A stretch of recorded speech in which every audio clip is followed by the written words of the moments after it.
ये वो ज्ञान है जो हमारे दृष्टाओं ने हमारे आर्ष ग्रंथों में स्थापित किया है। हमारी आंखों से देखा गया सत्य नहीं है, लेकिन इन्हीं आंखों ने माने भीतर की आंखों ने एक ना एक दिन वो अवस्था प्राप्त करनी है।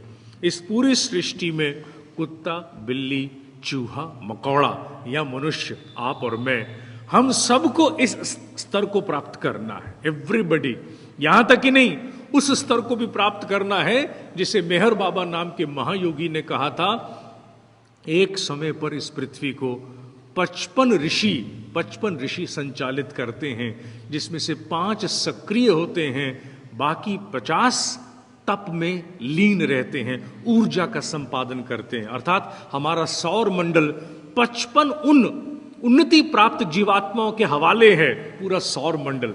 सी how the hierarchy builds up. 55 उन विकसित जीवात्माओं के हवाले है जो कभी आप और मेरी तरह से इस सामान्य जन्मों से उत्कर्ष प्राप्त होते होते प्रमोट होती हुई चलेगी। Everything has a promotion in this world. यहां अकर्मण्यता और निठल्लेपन की कोई गुंजाइश नहीं है। जीवात्मा की वास्तविक प्रगति है मोक्ष, और मोक्ष का वास्तविक मर्म है अत्यंत सक्रियता से अपनी इच्छा अनुसार ईश्वर के देव कार्य में रमे रहना। उसे कहते हैं मोक्ष प्राप्त जीवात्मा। महर्षि दयानंद हो या कोई हो, ये जीवन मुक्त आत्माएं हैं, मोक्ष प्राप्त जीवात्माएं हैं। वो जीवात्माएं हैं जो पर्पस देख करके मां की कोख चुन करके जन्म लेती हैं और फिर उसके बाद अपनी लीला समाप्त करके चली जाती हैं।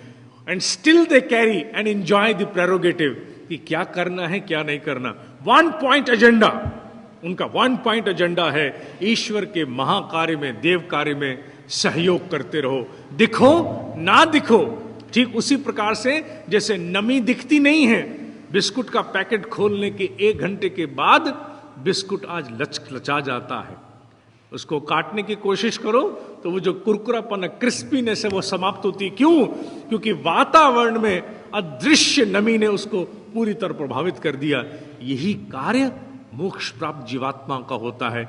जहां जहां सद्कार्य हेतु, जहां जहां यज्ञ होते हैं, वहां प्रेरणा देने हेतु, संबल देने हेतु, लोगों को बदलने हेतु ये विचार रूप में आकर के वातावरण में समा जाती हैं, उत्साह बढ़ाती हैं, उमंग देती हैं।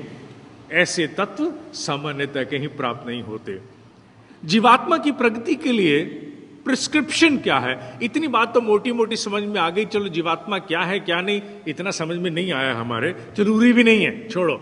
जरूरी है कि अपनी किडनी को अपने हाथ में लेके देखना कि मेरी किडनी है, ठीक है, ठीक ठाक है, बढ़िया है, जीवात्मा हो गई, मोटी बात। एक बात भी समझ में आ गई कि उन्नति होती है, प्रगति होती है, मोटी मोटी बात पकड़ेंगे।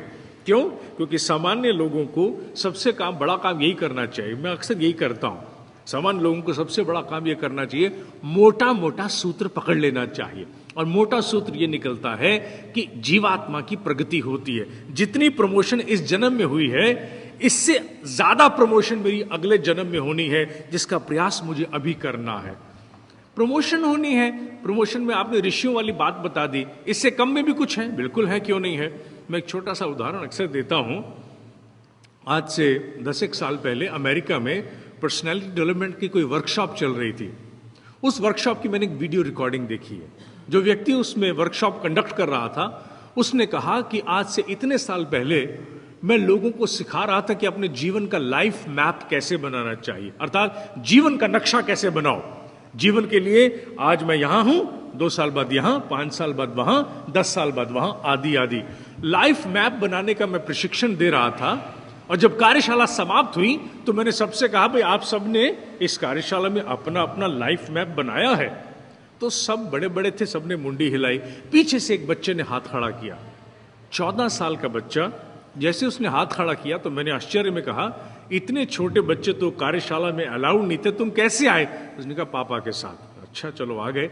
हाथ किस लिए खड़ा किया? कहते मैंने लाइफ मैप बना लिया है, बताना चाहोगे? अब बड़ों को तो शर्म आती है, बच्चे को शर्म नहीं आई। उसने खड़ा होकर कहा मैं अपना लाइफ मैप बताना चाहता हूं। अब वो पाश्चात्य राष्ट्र था, वहां के हिसाब से पढ़ाई आती थी। मैं उदाहरण के लिए बताता हूं। उस बच्चे ने कहा कि आज से 2 साल के बाद मेरी 12th स्टैंडर्ड का मेरा बोर्ड का एग्जाम है, उसके बाद मेरी फलाने कॉलेज में इंजीनियरिंग में एडमिशन है, उसके बाद मैं अपनी इंजीनियरिंग में पोस्ट ग्रेजुएशन करूंगा, उसके बाद मैं ये फला फला जगह अप्लाई करूंगा, फिर मैं नासा में चला जाऊंगा और नासा में इतने साल काम करने के बाद आज से लगभग 14 वर्ष के बाद मैं एक स्पेस क्राफ्ट जो चांद पे जा रहा होगा उसका मैं उसके टीम लीडर बनूंगा, उसका कैप्टन जो भी बनूंगा। उन्होंने कहा अच्छा, वाह, वेरी गुड, क्या तुम मुझे इसकी कॉपी दे सकते हो? उन्होंने कहा मैं आपको कॉपी बना के दे देता हूं। उस लड़के का उन्होंने नाम सुना और बात खत्म हो गई। समय बीतता चला गया, सब कुछ भूल गए। एक दिन शाम को टेलीविजन ऑन करने के बाद वो पर्सनैलिटी डेवलपमेंट जो गुरु थे वो टेलीविजन देख रहे थे, समाचार पत्रों ने नाम दिया कि कल सुबह फलाना फलाना स्पेस क्राफ्ट इस व्यक्ति जो एस्ट्रोनॉट है, ये टीम लीडर है, इसकी अध्यक्षता में चांद की ओर जाने वाला है या स्पेस में जाने वाला है। उसने नाम सुना, कहीं उसकी स्मृतियों में कोई चीज खटकी। जैसे ही खटकी वो तुरंत सुन करके अपने कमरे की अलमारी में गए जहां उनकी गत सभी वर्षों की डायरी रखी होती थी। जिनको एक अभ्यास पड़ जाता प्लानिंग का, वो अपनी पुरानी डायरीज नहीं फेंकते। मेरे पास भी 15-18 साल पुरानी डायरी मिल जाएंगी। उसने कुछ अनुमान से उस साल की डायरी खोज निकाली। निकालने के बाद वर्कशॉप्स के आदि पे कुछ इंपॉर्टेंट नोटिंग्स, जैसे आज का कार्यक्रम की मेरी डायरी में नोटिंग होगी, किसी महत्वपूर्ण व्यक्ति से बात होगी, वो भी नोटिंग चली जाएगी। उसने खैर जब खंगालना शुरू किया, कुछ समय बाद उस वर्कशॉप का पेज निकल आया। पेज निकाला, देखा उस लड़के के पिता का नाम, क्योंकि कास्ट सेम थी, जात सेम थी, नाम और साथ में टेलीफोन नंबर था। यह भी सौभाग्य की बात है कि नंबर बदला नहीं। इन्होंने फोन लगाया, उसके पिता से कहा मैं टेलीविजन पर कुछ सुन रहा हूं, मेरा नाम फलाना फलाना है। जैसे उधर उसके पिता ने सुना, उसने कहा हाँ वही है, मेरा ही बेटा है जिसने तुम्हें आज से 14 वर्ष पूर्व लाइफ मैप बना के दिया था।